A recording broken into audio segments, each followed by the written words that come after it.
Hi, Stories Channel here. Today, I'm going to explain the second part of the action sci-fi movie Parasite. Spoilers ahead. Watch out and take care.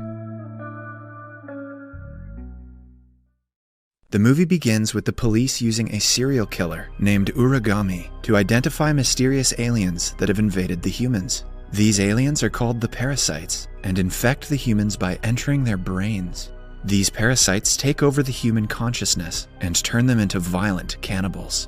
The police are hopeful about identifying the aliens through Uragami, who has witnessed the parasites feeding on humans before. They bring Shinichi before the serial killer, but he fails to identify him. After being let go, Shinichi continues to hunt down the parasites, who terrorize the humans for food, with the help of Migi, the parasite that affects his right hand. Although Shinichi is still a human, he is progressively growing stronger because of Migi. Using his powers, he effortlessly takes down a parasite feeding on a human in an abandoned building. After killing the alien, Shinichi feels someone's presence outside and rushes to inspect. However, he fails to notice an investigative journalist named Shiro Kuramori hiding behind a pile of junk. The city's mayor, Takeshi Hirokawa, who has also been taken over by the parasites, grows worried about Shinichi killing the aliens. He complains about Shinichi to Ryoko Tamiya, the leader of the parasites, but she forbids him from going after the boy.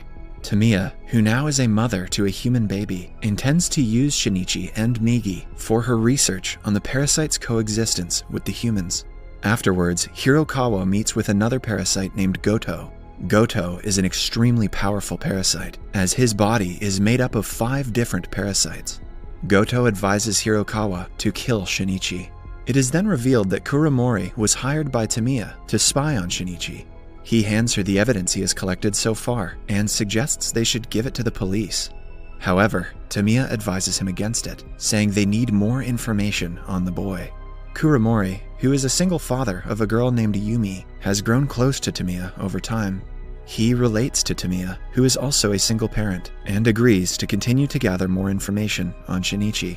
Shinichi eventually catches Kuramori following him, red-handed with a camera, and confronts him. Migi asks Shinichi to kill the reporter, but he refuses to kill a human. After learning that Tamiya had hired him to spy on them, Migi tells the reporter that she is a parasite herself, and much more dangerous than other parasites. Shinichi and Migi tell Kuramori that he is playing with fire and advise him to stay away from Tamiya and keep a low profile. Kuramori is in utter disbelief, but decides to continue his investigation. He goes on to interview the mayor, Hirokawa, about the parasites. Afraid of being exposed, Hirokawa orders his men to kill the reporter after the interview. Meanwhile, Migi senses the presence of 5 parasites nearby while returning home from school. Migi advises Shinichi to run away. However, they are eventually caught, and to their astonishment, they learn that they are faced with a man that has 5 monsters in his body. A cat and mouse chase follows. After reading the man's brainwaves, Migi advises Shinichi to kill the original monster, using his speed. Shinichi then swings by a tree and beheads the monster. They then run away, and the man again comes back to life. The parasite in the man's right hand, who is revealed to be Goto, takes the place of the head and orders the parasite in the severed head, Miki, to occupy the right hand. When Kuramori returns home, he finds police in front of his building. Panicking, he runs to his apartment to learn that his daughter has been killed by the parasites who had come looking for him.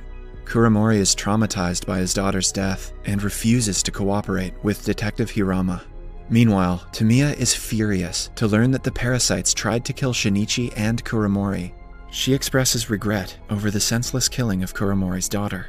She fears that senselessly killing humans could give rise to an uprising strong enough to exterminate all parasites. She then threatens to kill Hirokawa and the other parasites herself if they again try to undermine her authority. Ever since Tamiya has given birth to her human son, she is increasingly exhibiting more and more human instincts, such as kindness and going above and beyond to care for one's own child. She breastfeeds the baby and tries to make him laugh by making funny expressions. Detective Hirama learns that Kuramori has fled from the hotel, where he was kept under police protection, and immediately heads out to look for the bereaved father with his unit.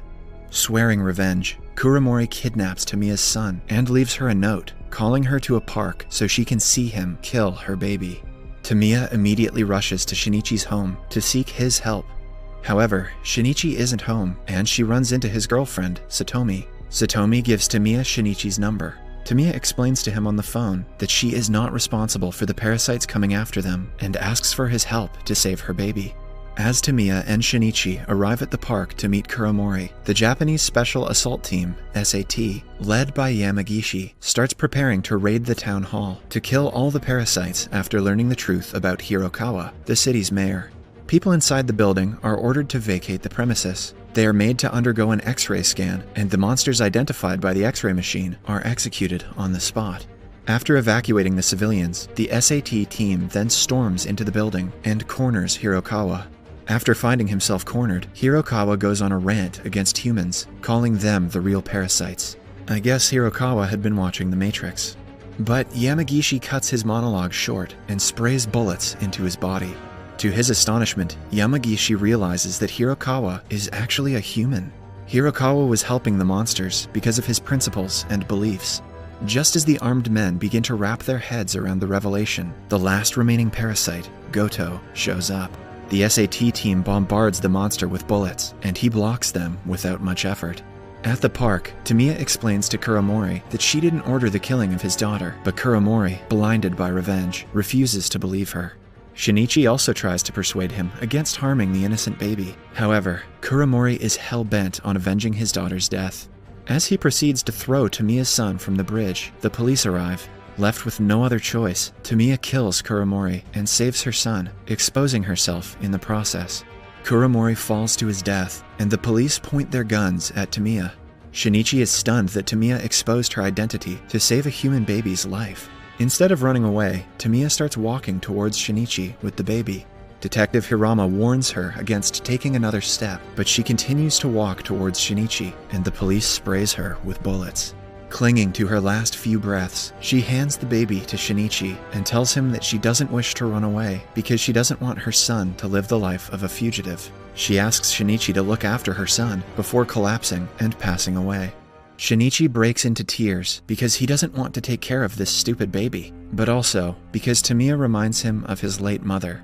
Satomi arrives on the scene and comforts her boyfriend.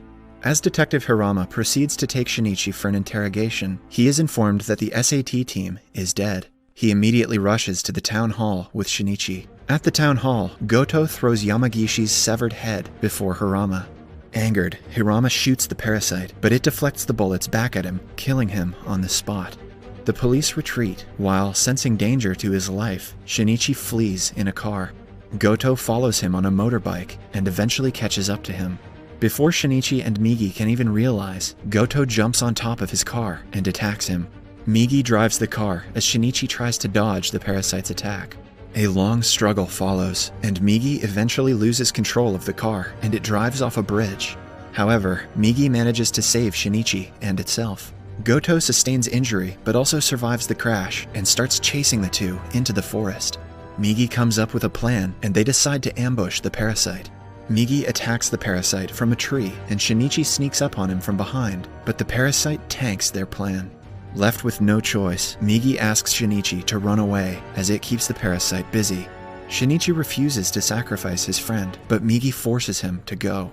Goto eventually kills Migi, and Shinichi runs away. Shinichi seeks refuge in an abandoned building and calls Satomi. He is devastated by Migi's death because playing with his hand in his room will never be the same again, and Satomi comforts him. She reminds him that he still has her, and this is not the end. The two then start making out. The next morning, Shinichi discovers that a part of Migi is still in his right hand due to his body being infected with Migi's cell.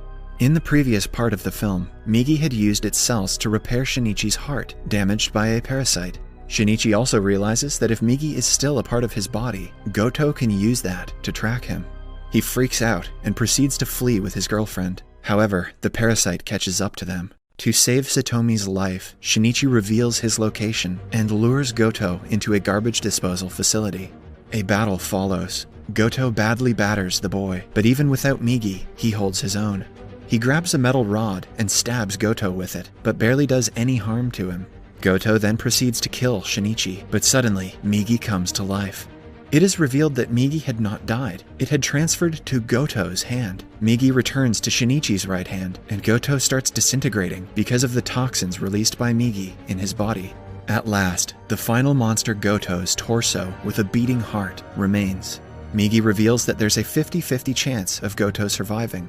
Refusing to let that happen, Shinichi proceeds to kill the monster, but suddenly remembers Tamiya's words that these parasites are just trying to survive on Earth, like the humans. But Shinichi ultimately decides that even if the parasites are just trying to survive, he must protect the ones he loves. He tells the monster that humans may not be perfect, but they deserve to live before throwing it all in the fire. A few days later, as Shinichi does his homework, Migi tells him that since all the monsters have been killed, there's no need for it to be around anymore. Migi says that if it stays around, it could only cause problems for Shinichi with the authorities. Migi intends to go into hibernation for several years, decades, or perhaps till death, and in return, Shinichi will get his right hand back. Shinichi is heartbroken to hear his plans to leave, but Migi tells him that it is time for them to walk alone. Migi thanks Shinichi for everything before turning into a normal hand, as Shinichi breaks into tears. Some years pass by. Shinichi and Satomi meet to visit Tamiya's son, Taiki Tamiya. The baby seems to be fond of the two and runs to them. Afterwards, Shinichi goes to buy coffee for Satomi.